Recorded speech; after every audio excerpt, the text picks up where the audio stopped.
Prithvi, Haldea, the CMD at Prime Database, joining us on the show right now.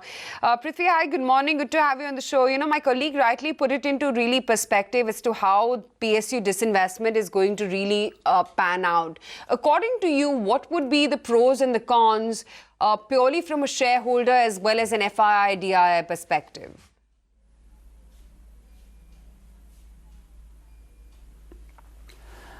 Well, I've been hearing the story of, large sums of capital being raised and disturbing the secondary market, inflows getting dried up, and we have seen it successively that we always underestimate the depth of the market. We saw 80,000 crores of IPOs 2 years back. All pundits were saying that this kind of a supply is going to be detrimental to the markets. Markets went up. We have seen divestments of 1 lakh crore happening. The markets have gone up. So I think we have to understand that there is an international pool of capital, FIIs. There is a huge and growing pool of capital with the DIIs, and then there is a whole retail investor base which has not been able to invest in the equity markets directly in the last few years. If you just look at the IPOs, from 80,000 crores 2 years back, this year in the first 11 months we have just done 10,000 crores. So obviously there is a huge lack of supply of new paper, and one of the reasons why the markets do tend to play up is because fresh paper is not coming up. But at the same time, I'm not suggesting that fresh paper is going to depress the markets.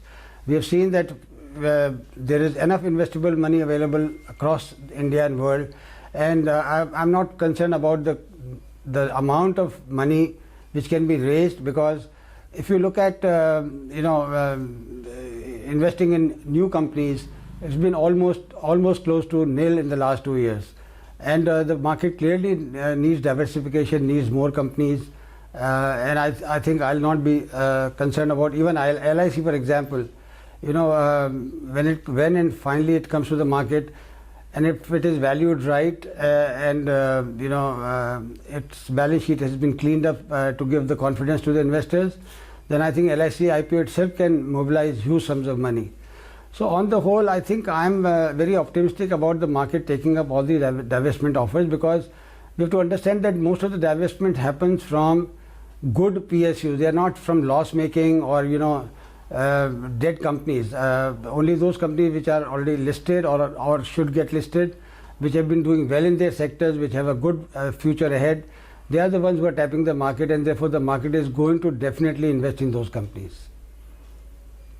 So Prithvi, basically, you're making a case for not only these OFSs to be well subscribed, the ones that the government wants to put out on the market, but also the market as well to sustain a nice rally. You're saying that there's that much liquidity currently among the investors?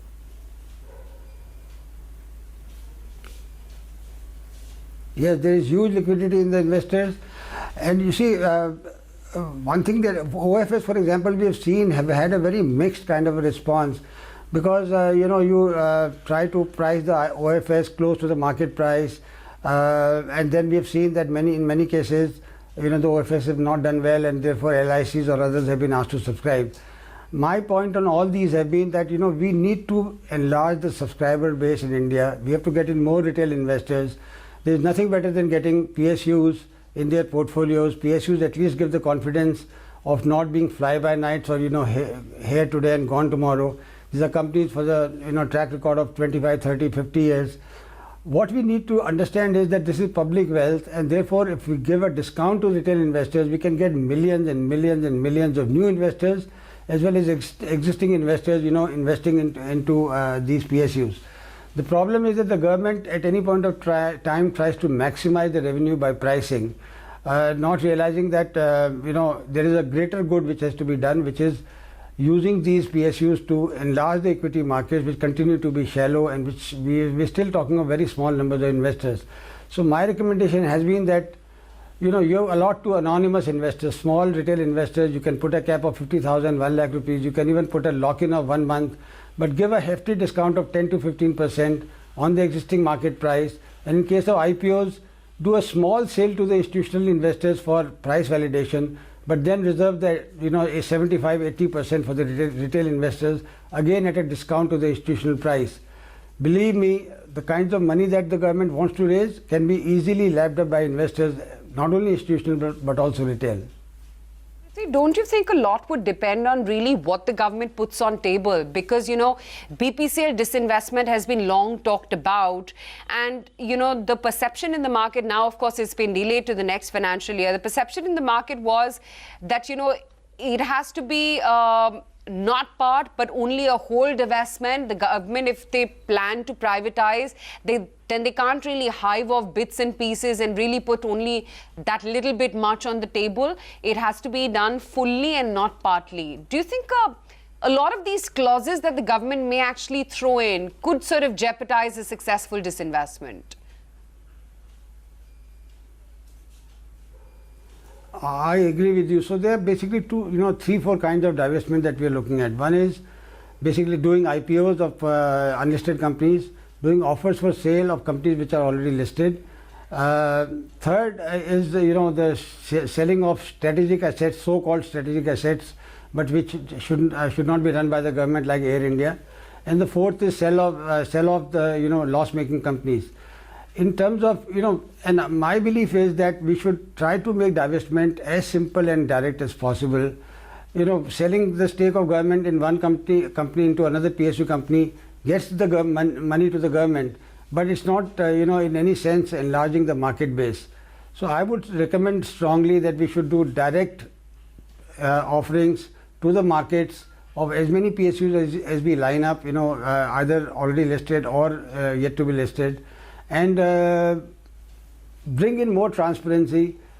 There'll be obviously going forward more accountability, and I think investors by and large have shown that PSUs which have been well run have been sufficiently rewarded by the investors, which is also the case of private sector. We somehow expect that all PSUs post listing should do well. That's not going to happen. Like in the private sector, many companies do well, many companies do very badly. So we should not put the PSUs on a pedestal and then expect them to perform forever. They'll be subject to all kinds of market conditions and pressures of the secondary market. But the point I'm making is go direct to the market, enlarge the market base, enlarge the investor base, and money is there for the taking. Okay, so great to hear you speak so positively. PSUs as well will get, the government will get their share of money on divestment, and not just that, there will be enough money left to sort of support a rally in the markets as well from here on. Thank you so much, Prithvi, for joining in with your take. Not necessary that the slew of PSUs coming for divestment will crowd out private investment.